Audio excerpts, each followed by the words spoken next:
os versículos de 1 a 10.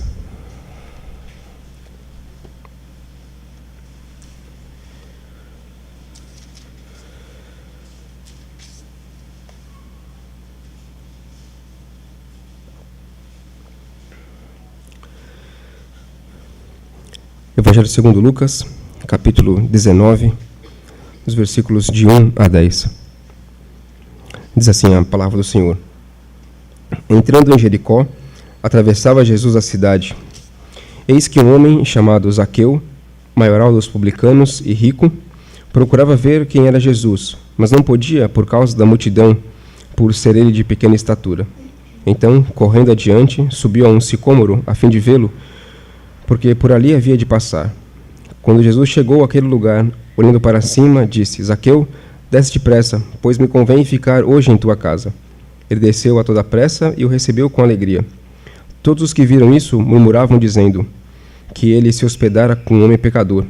Entre mentes, Zaqueu se levantou e disse ao Senhor: Senhor, resolvo dar aos pobres a metade dos meus bens, e se em alguma coisa tenho defraudado alguém, restituo 4 vezes mais. Então Jesus lhe disse: Hoje houve salvação nessa casa, pois que também este é filho de Abraão, porque o Filho do Homem veio buscar e salvar o perdido. Amém. Vamos orar. Senhor, nosso Deus e Pai de amor, Senhor Todo-Poderoso, Deus Criador dos céus e da terra, Senhor da Igreja, nos colocamos, ó Pai, diante da Tua palavra de maneira reverente ao Senhor e suplicando que o Senhor, pela Tua bondade, misericórdia, graça e amor, ó Pai, para com a Tua Igreja, nos fale nessa tarde, Senhor.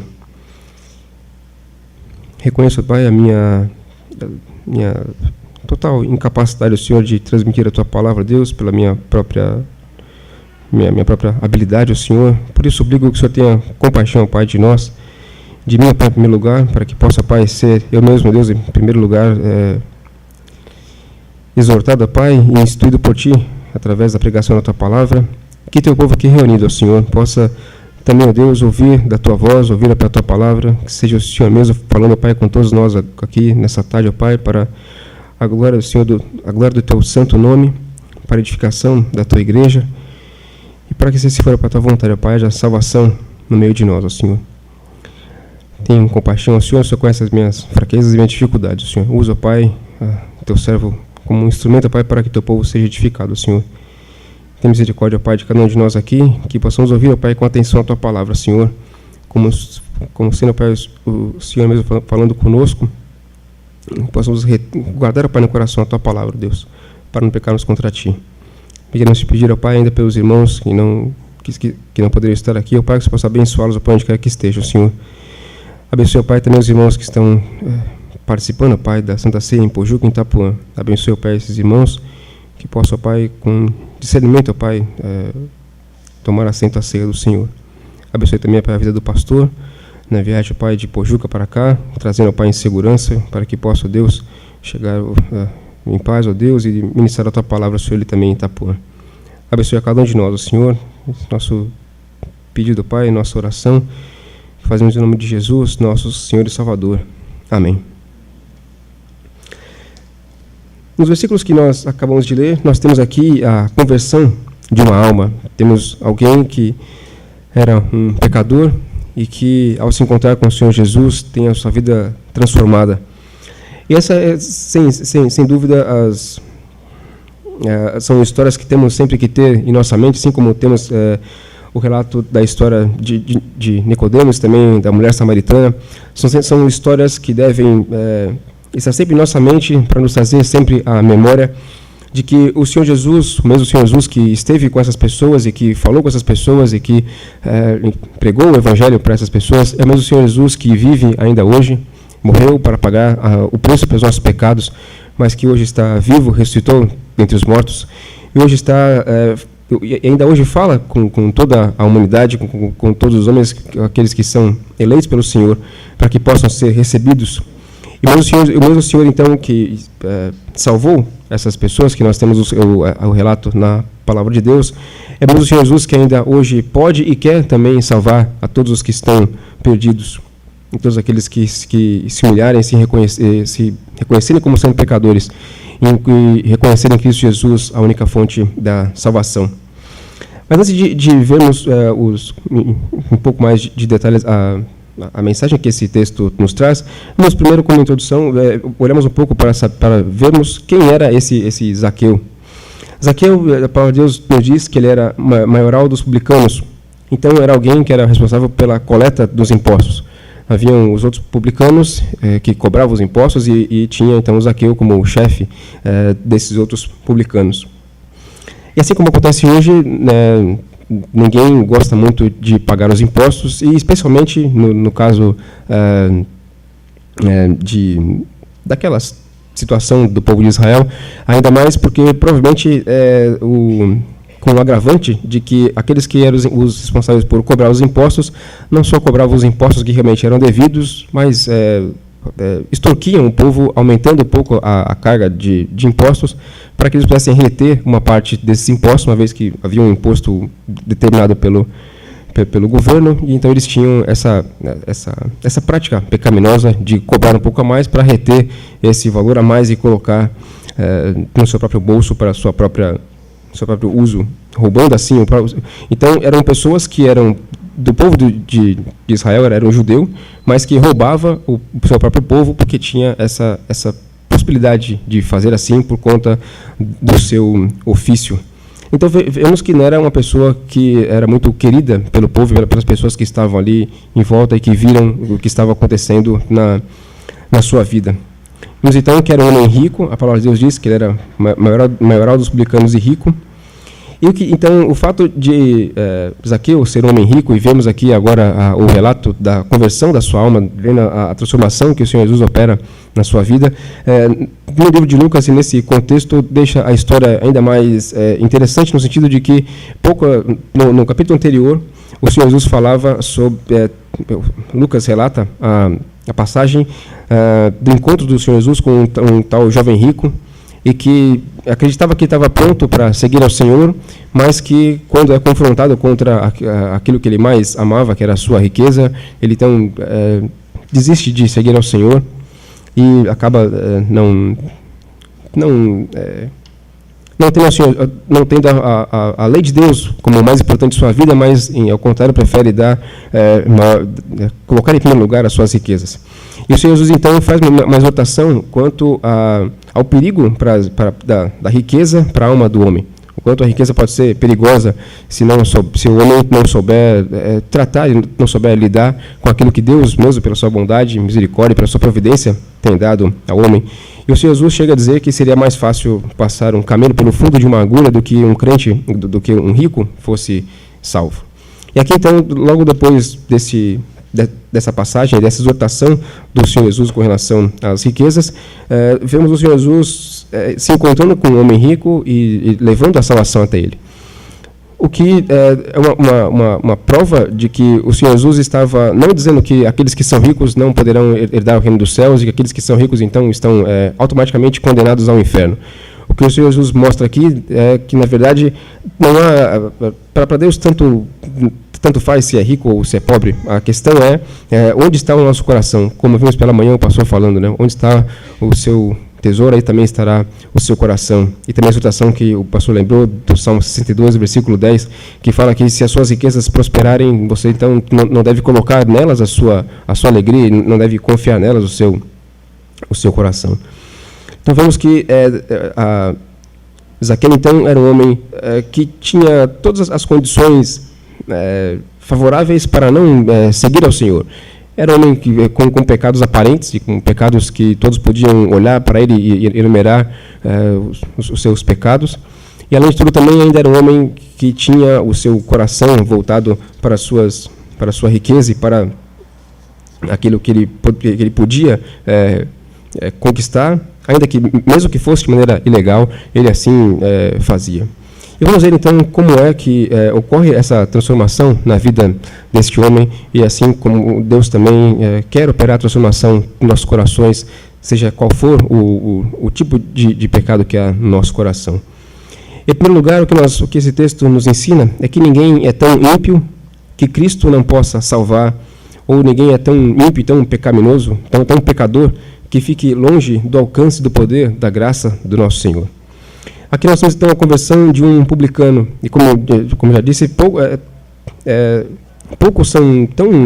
poucos casos são tão improváveis de conversão como o que temos aqui de Zaqueu. Vemos aqui como que um camelo passando pelo fundo da agulha. E, de novo, a exortação de que a riqueza, então, não é o pecado. A riqueza em si não é o pecado. O problema é quando nós colocamos aquilo que nós podemos conquistar como sendo prioritário no nosso coração, quando colocamos a nossa confiança naquilo que nós temos. Mesmo que não seja uma grande soma de dinheiro, mesmo aqueles que têm um emprego mais ou menos normal, apenas para conseguir ter a sua vida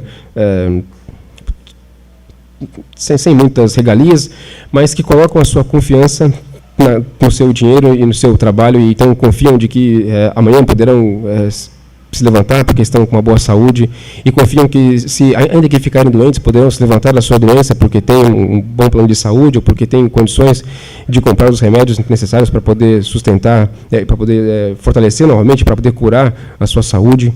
Ou aqueles que ficam tranquilos com relação ao futuro, porque sabem que tem uma boa poupança, ou porque sabem que seu emprego é estável, porque tem concursado, e sabem então que ninguém pode tirar a sua segurança com relação aos seus bens.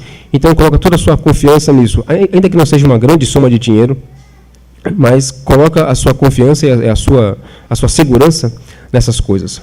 Aí então é que está o problema da riqueza na vida do homem. Mesmo que não seja uma grande fortuna, mas quando nós não colocamos a nossa segurança e a nossa confiança no Senhor, estamos caindo no mesmo pecado que aqueles que têm uma grande soma de dinheiro e que colocam nessa grande soma de dinheiro a sua segurança. Sempre a nossa confiança deve estar fundamentada no Senhor.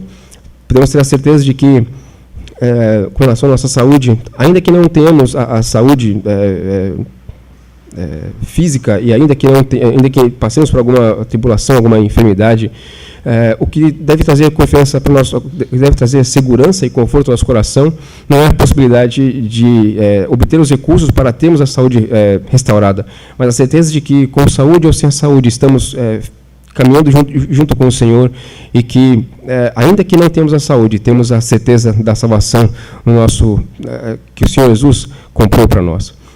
Ainda que não tenhamos ainda que não temos os recursos próprios para suprir a nossa necessidade de fome amanhã, temos que ter a certeza de que o Senhor sustenta e guarda o seu povo, e o Senhor é quem nos provê todas as coisas. Como diz o salmista, como diz já fui moço, agora sou ovelha, mas nunca vi o justo mendigar o pão.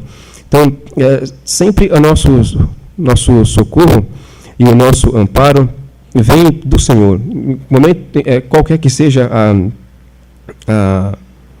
a situação da nossa vida, o conforto e a certeza e a segurança da nossa vida deve vir sempre do Senhor, e não naquilo que nós podemos ver, e não daquilo que nós podemos tocar, e naquilo que nós podemos fazer com o nosso próprio esforço. Nós temos, então, aqui, na transformação da vida de Zaqueu, uma prova concreta da ação da graça de Deus na vida do homem. O caminho, então, da esperança que o Evangelho revela aos pecadores, ele deve estar sempre aberto, e nós não devemos nunca fechá-lo com a nossa ignorância intolerante e que julga as pessoas pela aparência. Por vezes nós vemos algumas pessoas e nós julgamos que aquela pessoa não merece ouvir a palavra de Deus porque é tão pecador, então tem a sua vida tão dominada pelo pecado e de uma maneira tão direta, tão contrária à palavra de Deus. Então, por vezes, nós até tentamos nos afastar desse tipo de pessoas, porque julgamos que Deus que Deus não pode salvá-los, ou que não merecem ouvir a palavra de Deus, porque são tão pecadores e que realmente são pessoas que merecem a condenação por tudo aquilo que já fizeram, e que não merecem ter a oportunidade de ouvir sobre a graça de Deus. Mas aquele que parece ser o pior dos pecadores pode também ser completamente perdoado e salvo pelo nosso Senhor. Aquilo que nós temos que fazer, então, como cristãos, como servos de Deus, é obedecer aquilo que a palavra de Deus diz, aquilo que nosso Senhor Jesus mesmo disse para nós, que a nossa obrigação, nosso dever é ir e pregar o evangelho a toda criatura, sem que nós mesmos antes façamos uma pré-seleção de quem pode ouvir ou não o evangelho, de quem merece ou não ter acesso às boas novas do evangelho. Temos que pregar a todas as pessoas e suplicar que o Senhor Jesus opere a transformação no coração. Temos que crer nas palavras do profeta Isaías, no capítulo 1, no versículo 18, que diz: Vinde, pois, e arrazoemos, diz o Senhor. Ainda que os vossos pecados sejam como a escarlata, eles se tornarão brancos como a neve. Ainda que sejam vermelhos como o carmesim, se tornarão como a lã. Não há, então, pecador, mais terrível que seja, que não pode ser lavado, não pode ser lavado pelo sangue de Cristo vertido na cruz. Não há alma que está tão impregnada com o pecado e que não pode ser lavada pelo sangue de Cristo na cruz. O sangue de Cristo na cruz, ele não é limitado a uma certa quantidade de pecado, e não mas na verdade o sangue de Cristo na cruz é de um poder infinito que pode salvar quem quer que seja, desde que reconheça em Cristo Jesus como o seu Salvador. E a palavra de Deus nos diz que aqueles que estavam ali vendo que Jesus preparou para falar com Zaqueu, e não só falou com ele, mas que foi foi até a casa de Zaqueu, as pessoas que estavam ali vendo aquilo, então, murmuraram e não gostaram de ver que o Senhor Jesus estava na casa daquele homem, estava comendo com um pecador. E as pessoas, então, que fizeram aquilo, na verdade, se esqueceram de que elas mesmas também eram pecadores. Todos nós somos pecadores. Os pecadores que foram lavados pelo sangue de Cristo na cruz têm a bênção de saber que serão recebidos pelo Senhor, apesar dos seus pecados, porque foram salvos por Cristo Jesus, então tem a bênção da salvação sobre a sua vida. Mas todos nós somos pecadores. E quando nós olhamos para alguém o condenamos como se ele fosse mais pecador do que nós somos, e condenamos a ele como estavam fazendo aqui. Talvez muitas daquelas pessoas que estavam fazendo aquilo eram tão somente, como nós lemos na palavra de Deus, o apóstolo Paulo falando sobre aqueles que praticavam a lei de Deus, que faziam a circuncisão e que obedeciam às leis de Deus, mas na verdade não compreendiam por que estavam fazendo aquilo. Provavelmente muitas dessas pessoas que estavam aqui recriminando ao Senhor Jesus por estar comendo com Zaqueu, era uma recriminação tão somente porque o Senhor talvez estivesse quebrando alguma parte da lei, ou porque pela lei moral que regia a sociedade não convinha que uma pessoa dita de bem se sentasse com alguém que era um publicano, alguém que era sabido que roubava o povo. Então, na verdade, talvez muitas daquelas pessoas não eram verdadeiramente cristãs, mas estavam apontando o dedo contra Zaqueu, acusando de ser ele pior do que aquilo que eles eram, quando na verdade eles aqui estavam sendo piores do que Zaqueu, porque Zaqueu estava ali disposto a ouvir ao Senhor, ele teve o desejo de ver o Senhor e estava se arrependendo dos seus pecados. Talvez o pecado de Zaqueu fosse mais notório devido à sua grande riqueza e à sua riqueza ilícita também que ele havia acumulado. E talvez, então, aquelas outras pessoas que estavam ali e que acusavam Zaqueu, talvez não tinham um pecado tão notório quanto o que Zaqueu tinha, e poderiam passar por alguém que seguia a lei de Deus e que estava obedecendo a lei de Deus, e que, portanto, aparentemente eram pessoas melhores do que Zaqueu. Mas, na verdade, estavam sendo piores do que ele, porque Zaqueu estava se arrependendo dos seus pecados. E aquelas pessoas então que julgavam a Zaqueu e que estavam também, de certa forma, julgando ao Senhor, achando que o Senhor Jesus estava agindo de maneira errada por comer com um publicano, com um fariseu, com um publicano, um ladrão, eles não viam que eles também precisavam da salvação e não estavam ali percebendo que o poder da graça de Deus pode salvar um pecador. Tanto um pecador terrível como Zaqueu era, um ladrão, e claramente um pecador, alguém que os seus pecados saltavam aos olhos de qualquer pessoa que conhecia ele, conhecia a sua história, mas também aqueles que têm os seus pecados escondidos, aqueles que nós olhamos e que parecem que seguem a lei moral estabelecida para a sociedade e que cumprem alguns preceitos da palavra de Deus. O Senhor Jesus pode salvar tanto esse terrível pecador, que é notório os seus pecados, como também aquele que tem os seus pecados escondidos e ocultos no coração e que só Ele mesmo e Deus é quem sabe os pecados que existem no coração. Aqueles que estavam ali julgando a Zaqueu, e também, de certa forma, julgando ao Senhor, não percebiam que eles também eram doentes e que precisavam de um médico, e que, na verdade, o médico estava ali bem diante deles, bem na frente deles, pronto a salvá-los, pronto a estender a sua mão, pronto a curá-los pronto a salvá-los e curá-los dos seus terríveis pecados também escondidos e arregados no seu coração, mas eles preferiam olhar para si mesmos como pessoas justas, como pessoas que não precisavam de salvação, como pessoas sobre as quais o sangue de Cristo não precisava cair, porque eles já estavam lavados, porque obedeciam à lei de Deus, porque seguiam alguns preceitos da palavra de Deus. Na verdade, então, esses é que tinham o pecado muito pior do que os pecados de Zaqueu, porque não se viam como um pecador, não se via como alguém perdido, não se via como alguém que precisa da salvação, e não reconheceram em Cristo Jesus a única fonte da salvação. Ao contrário do que aconteceu com Zaqueu, que apesar de todo o seu pecado e toda a sua vida passada de ladrão e de alguém que, com razão, era odiado pelo povo, ele se reconhece como um pecador, reconhece que precisava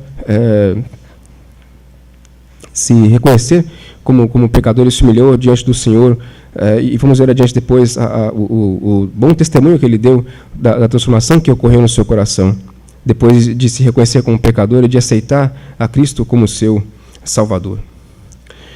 A segunda lição que temos aqui é quão simples são as coisas que cooperam para a salvação de uma alma.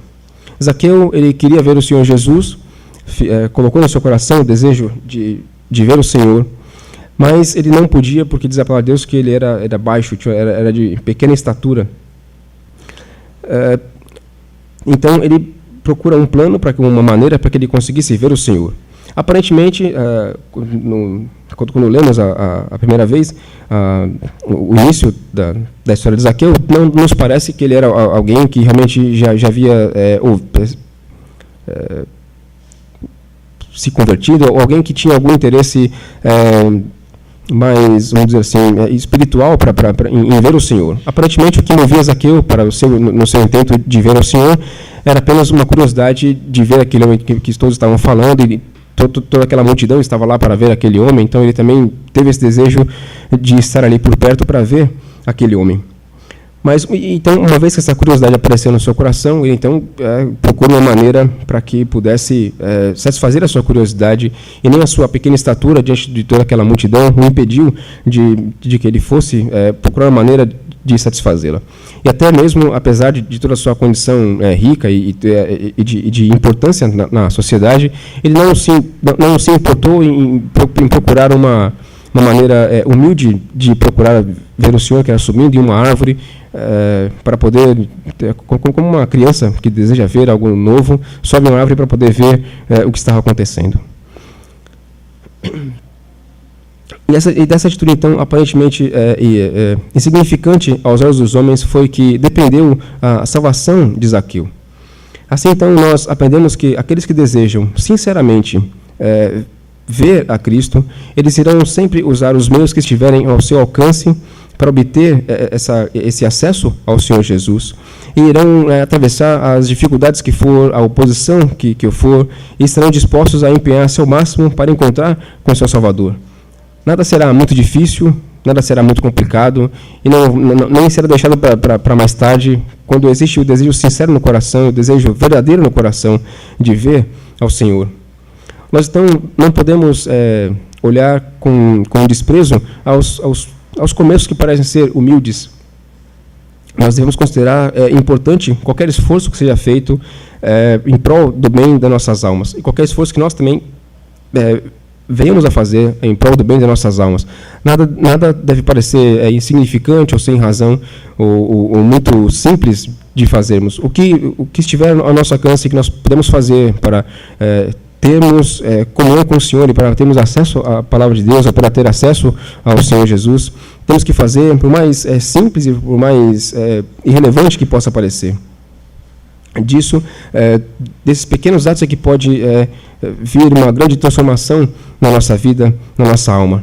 Toda obra ela precisa de um começo, e na obra espiritual não é diferente. Por vezes esse começo pode parecer ser simples e sem importância, ou algo, talvez uma mera repetição ou imitação de alguns costumes, mas Deus é quem sabe o que se passa no nosso coração.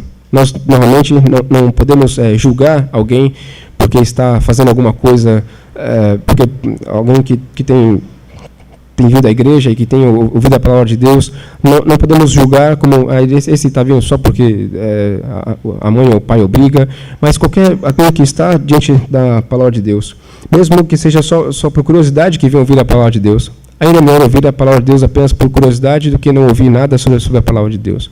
Deus é que conhece o nosso coração, Deus é que sabe a maneira e a hora de trabalhar em nosso coração.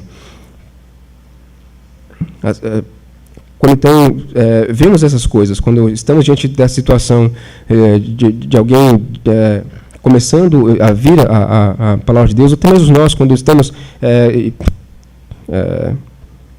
tendo uma outra iniciativa, ou como buscar ler a palavra de Deus em algum horário que nós temos essa oportunidade, não podemos considerar isso como sendo sem importância. Temos que, toda vez que estamos diante da palavra de Deus, temos que fazer com a esperança de que o Senhor Deus irá usar esses momentos para a nossa edificação, para a nossa santificação. Deus pode usar esses meios que podem parecer simples para começar uma obra da salvação ou para avançar o processo da santificação na nossa alma. Então, não podemos olhar para as atitudes simples que fazemos ou que os outros têm em relação à palavra de Deus com indiferença, mas temos que reconhecer que Deus pode usar qualquer meio que Ele deseja para a nossa edificação e para a nossa salvação. Em terceiro lugar, nós vemos a compaixão gratuita de Cristo para com os pecadores e o seu poder de mudar os corações. Jesus, então, vinha andando pelo seu caminho e, de repente, para debaixo de uma árvore e vê um homem em cima dessa árvore. Ele olha para Zaqueu e chama-o pelo nome, dizendo: Zaqueu, desce depressa, pois me convém ficar hoje em tua casa.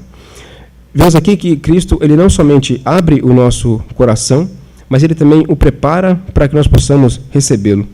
Uma prova aqui de que Deus é quem faz toda a obra da salvação na nossa vida. Nós não temos que ajudar ao Senhor na obra da nossa salvação. Temos apenas que nos reconhecer como pecadores humildes e estarmos diante do Senhor para que Ele possa abrir o nosso coração, possa preparar e prepará-lo para que o nosso coração possa receber ao Senhor e receber as palavras de salvação, receber o Evangelho. Então o Senhor Jesus irá fazer brotar e o seu Evangelho e os frutos da transformação no nosso coração virão através da ação do Espírito Santo no nosso coração. Zaqueu, então, naquele dia subiu naquela árvore apenas para ver o Senhor, mas nunca imaginou que o Senhor Jesus pudesse parar debaixo daquela árvore e olhar para ele, e muito mais do que olhar para ele, ainda dizer que iria passar a noite em sua casa.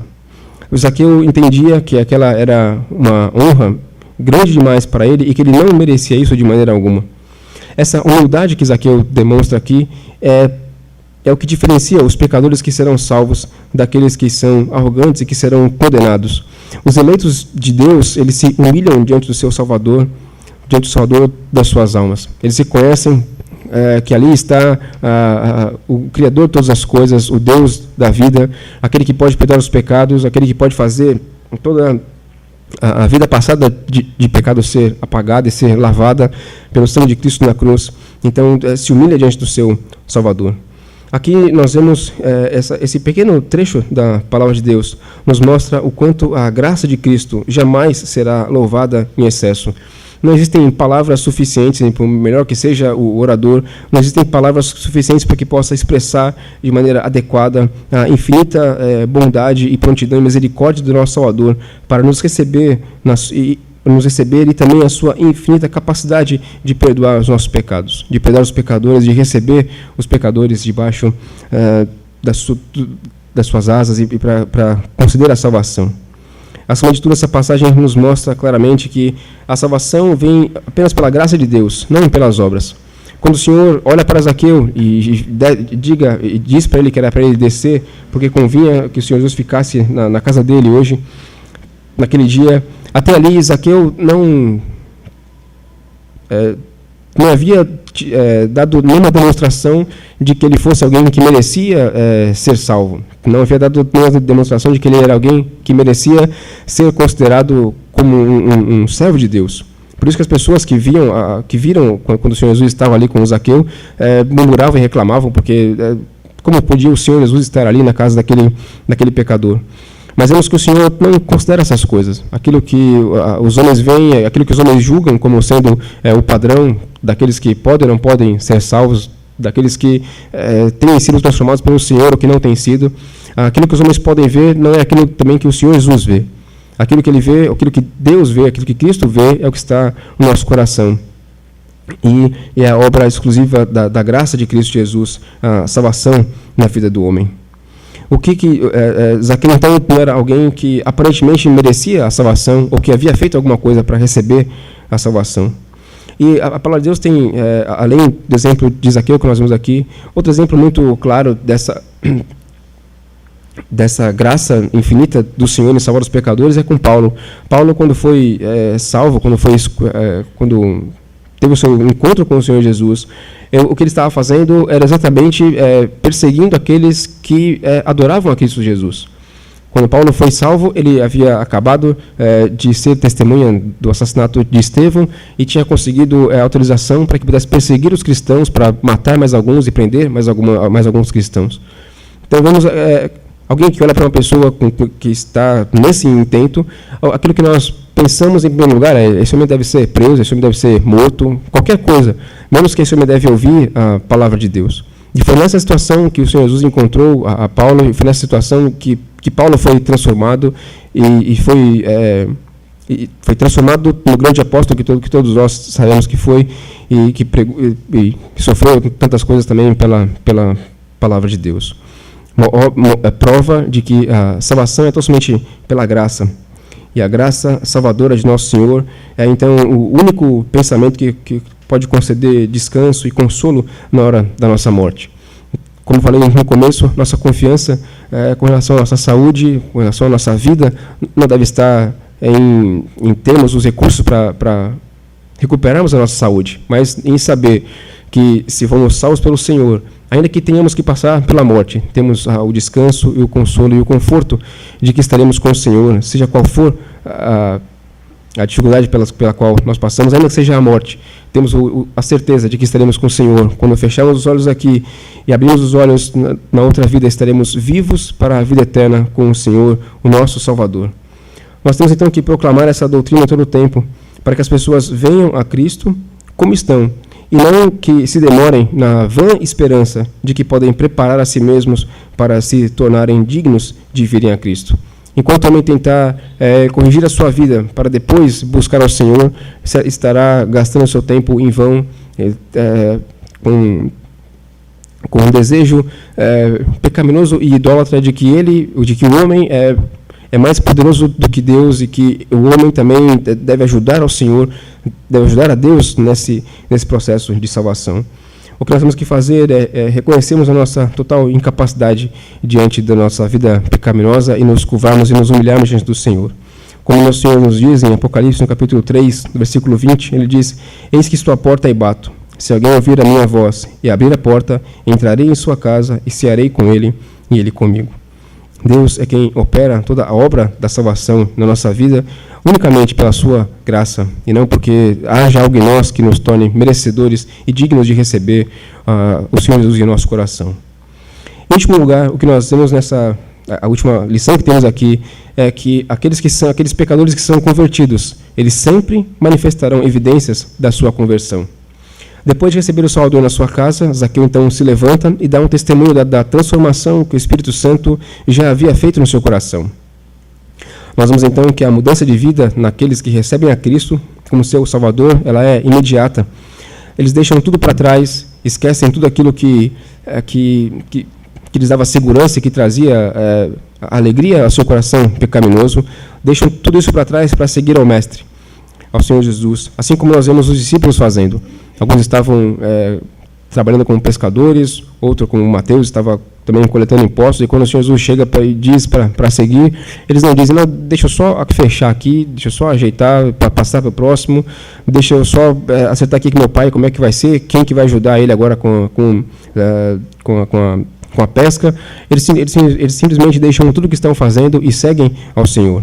Esse é o primeiro testemunho, a primeira transformação que ocorre na vida daqueles que são verdadeiramente salvos pelo Senhor. Não há mais uma preocupação em ir deixando a sua vida passada aos poucos, mas uma repentina transformação e uma completa uma mudança de vida imediata. Algo tem que ser percebido de diferente naqueles que professam a fé em Jesus e aqueles que dizem ser salvos pelo Senhor. É certo, e a palavra de Deus nos ensina dessa maneira, que a santificação é um processo que ocorre durante a vida do cristão, em que então nós vamos sendo, durante toda a nossa vida, depois de convertidos, vamos sendo aperfeiçoados e santificados pelo Senhor, como um processo progressivo e um processo que também não se completará até estarmos na presença do nosso Senhor. Contudo, é preciso que haja algumas mudanças radicais na nossa vida. Não é possível que nós tenhamos exatamente os mesmos comportamentos, as mesmas amizades, os mesmos gostos que tínhamos antes de sermos salvos pelo Senhor. Aquele que salvo pelo Senhor Jesus, ele é também transformado, é lavado pelo sangue de Cristo. Ele abre mão daquilo que dava prazer ao seu coração pecaminoso e dá a demonstração de que agora é uma nova criatura. Aqui no caso de Zaqueu, a primeira coisa que ele fez, o primeiro testemunho que ele dá em relação à sua nova vida cristã, é no sentido daquilo que era mais notório do seu amor ao dinheiro, quando ele diz então que vai dar metade dos seus bens aos pobres, e não só isso, como também daquilo que ele havia roubado do povo, que ele iria então restituir 4 vezes mais daquilo que ele havia roubado. Todo o seu amor e toda a sua ganância em relação ao dinheiro, ele então agora abre mão disso, dando uma prova inconfundível de que ele agora já era uma nova criatura. É certo que Zaqueu tinha outros pecados e que a palavra de Deus não nos diz, mas que certamente ele foi sendo trabalhado e santificado, aperfeiçoado ao longo da sua vida. Mas ali, logo naquele momento em que o Senhor Jesus vai até a sua casa e ele tem a sua vida transformada, o primeiro fruto do Espírito Santo na sua vida é mostrar para ele que todo aquele amor, toda aquela preocupação, toda aquela ganância que ele tinha em relação ao dinheiro era a primeira coisa que ele deveria abrir mão para que ele pudesse ser verdadeiramente um servo de Deus e que pudesse dar um testemunho de que agora ele havia sido transformado pelo Senhor. Quando alguém rico começa então a distribuir as suas riquezas e um ladrão, como Zaqueu era aqui também, começa a devolver aquilo que ele roubou, certamente podemos ver aqui um testemunho daquilo que Paulo fala em 2 Coríntios 5, 17. E assim, se alguém está em Cristo, é nova criatura. As coisas antigas já passaram, eis que se fizeram novas. O testemunho de Zaqueu aqui, então, além de ser um testemunho verdadeiro, foi um testemunho determinado, um testemunho para já, no sentido de que ele estava disposto a começar, a partir daquele momento, a colocar em prática aquilo que ele estava falando. Ele não diz aqui que eu vou pensar em uma maneira de pegar meus bens e dar metade aos pobres, mas isso depois de eu ver como é que vai ficar as minhas contas, como é que tipo de ajuste eu tenho que fazer aqui na minha vida para que eu possa, então, dar metade para os pobres e também aquilo que eu roubei, de que maneira que eu vou poder devolver. A maneira como Zaqueu fala aqui não demonstra que ele tinha uma intenção para começar a pensar nisso daqui a um tempo, como ele ia fazer aquilo, mas era um reflexo da transformação, daquilo que Deus já havia operado no seu coração, de que ele queria fazer agora já, a se livrar daquilo que todos reconheciam como sendo o grande amor da sua vida, como sendo aquilo que era mais importante na sua vida, que eram as suas riquezas. E muitas vezes nós não precisamos ser muito ricos, não precisamos ter muito dinheiro para termos um amor terrível ao dinheiro. Muitas vezes, esse amor terrível ao dinheiro, ele fica também expresso quando nós temos a dificuldade em entregarmos o dízimo para o Senhor. O que a palavra de Deus nos ensina em relação ao dízimo é que nós temos que devolver para o Senhor parte daquilo que nós recebemos. E quando nós, então, fazemos o contrário daquilo que Deus quer, que é separar logo a parte do Senhor, e quando nós, então, mas quando nós esperamos sobrar uma parte, quando nós esperamos, não, deixa eu só acabar de pagar o carro, deixa eu só acabar de pagar a casa, e depois, porque se eu tirar agora vai faltar no meu orçamento, eu não vou conseguir completar. Isso é uma prova de que nós temos a nossa confiança no dinheiro ainda. A confiança que nós temos de que nós vamos conseguir sustentar a nossa vida, e que nós vamos conseguir sustentar a nossa casa, e que nós vamos conseguir suprir as nossas necessidades, vem no fato de que nós temos aquele dinheiro na nossa mão. Não é Deus, quando agimos dessa maneira, o que nós estamos dizendo não foi Deus que me deu essas coisas. Eu que conquistei, eu trabalhei, conquistei esse dinheiro, então agora eu preciso administrar da melhor maneira, porque se eu não fizer isso com a minha sabedoria humana, eu não vou conseguir suprir todas as minhas necessidades e as necessidades da minha família. O que Deus quer de nós, então, com relação ao dízimo, como já falei isso aqui em outra mensagem, é que Deus ele é totalmente capaz de governar, de suprir as necessidades da sua igreja, sem que nós precisássemos dar um centavo para a obra de Deus. Mas foi assim que Deus estabeleceu, foi a maneira ordinária que Deus estabeleceu, que os crentes verdadeiros devem entregar os dízimos ao Senhor,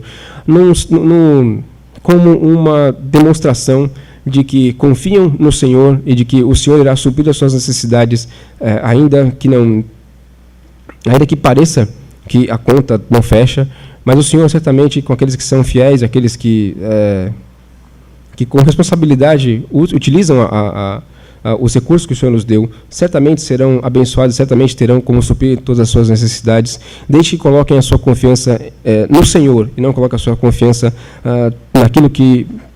naquele dinheiro ou naqueles bens que nós mesmos conseguimos com o nosso trabalho. É preciso, então, termos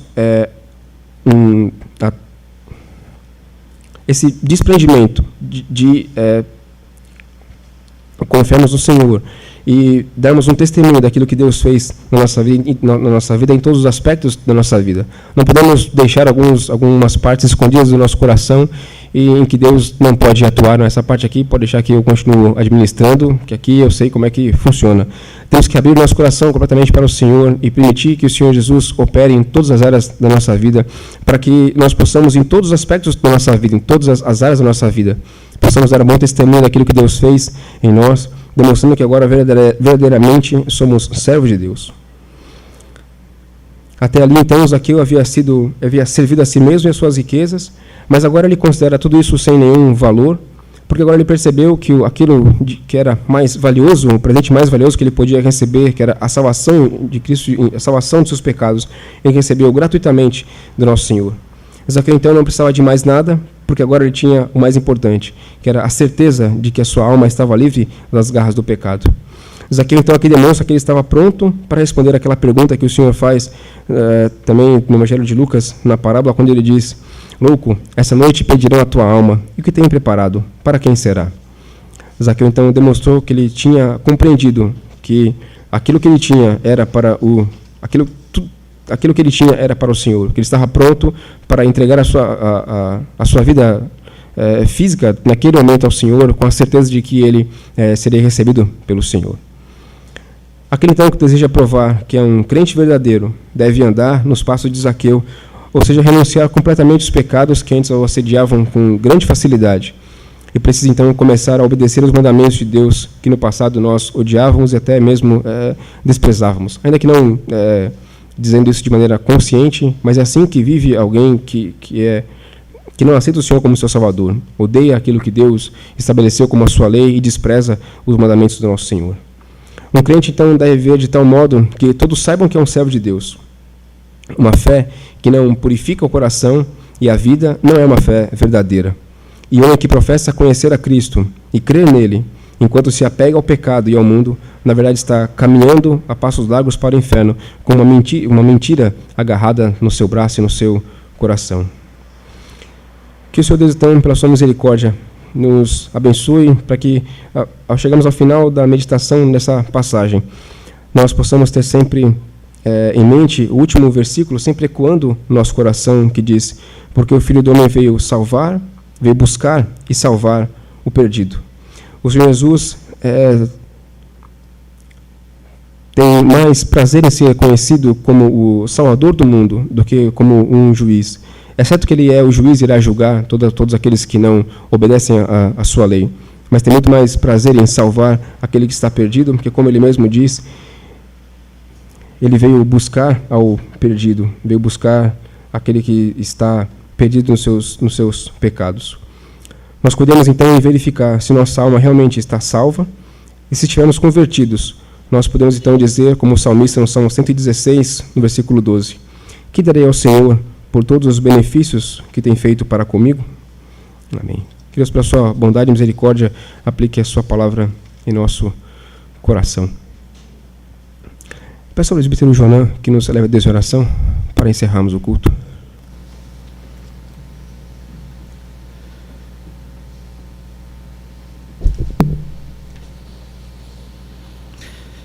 Santo Deus Pai eterno, Deus de misericórdia, Deus de bondade, Deus de amor, Deus da salvação, aqui foi pregada a Tua palavra, Senhor. Queremos te pedir, Senhor Deus, que Tu tenhas misericórdia de nós e apliques os Teus ensinamentos aos nossos corações. Possamos entender, Senhor Deus, a grandiosidade do Teu maravilhoso plano de salvação. Zaqueu não merecia ser salvo, o apóstolo Paulo não merecia ser salvo. Nós, pecadores aqui reunidos nessa noite também, Senhor Deus, Tu sabes, não merecemos a salvação em Jesus Cristo. Mas pela Tua infinita bondade, pelo Teu amor, pela Tua misericórdia que se renova a cada manhã, Senhor, Tu tens um plano maravilhoso de salvação, porque o Filho do Homem veio buscar e salvar o perdido. Tenha misericórdia de nós, Senhor Deus, nos ensina a sermos crentes, convertidos, como é a Tua vontade, nos consagrando em todas as áreas de nossas vidas, sendo fiéis no tempo, nos dízimos, nas ofertas, na vida devocional. Abençoa, meu Deus, o Teu povo aqui reunido. Pedimos, Senhor Deus, que Tu abençoes também os dízimos e as ofertas depositados no gasofilácio, Senhor, trazidos pelos irmãos. Pedimos que Tu abençoes aqueles que vão administrar os recursos da Tua casa. E pedimos, Senhor Deus, que Tu abençoes os irmãos que têm sido fiéis à Tua palavra, têm, Senhor Deus, atendido ao mandamento, à consagração dos dízimos das ofertas, Senhor. Obrigado porque Tu tens sustentado a nossa igreja, não só espiritualmente, mas também materialmente. Agradecemos a vida do pastor, seu ministério. Pedimos que Tu abençoes hoje, onde ele estiver. Também abençoe o presbítero Marcelo, que foi usado por Ti, Senhor, nessa noite para nos trazer a mensagem. E agora, Senhor Deus, nós queremos Te pedir que Tu nos leves em paz para os nossos lares. Livra-nos do mal, Senhor, guarda-nos com o Teu anjo, que se acampa ao redor daqueles que Te temem. Abençoa, Senhor Deus, a todos nós nessa semana, nos desafios, no trabalho, nas relações de trabalho, em casa, na vizinhança, na faculdade, no colégio. Tu sabes as lutas de cada um e precisamos de Ti, Senhor, precisamos do Teu cuidado. Livra-nos do mal, recebe, Senhor, nossa oração. Tudo isso pedimos e agradecemos em nome de Jesus. Amém.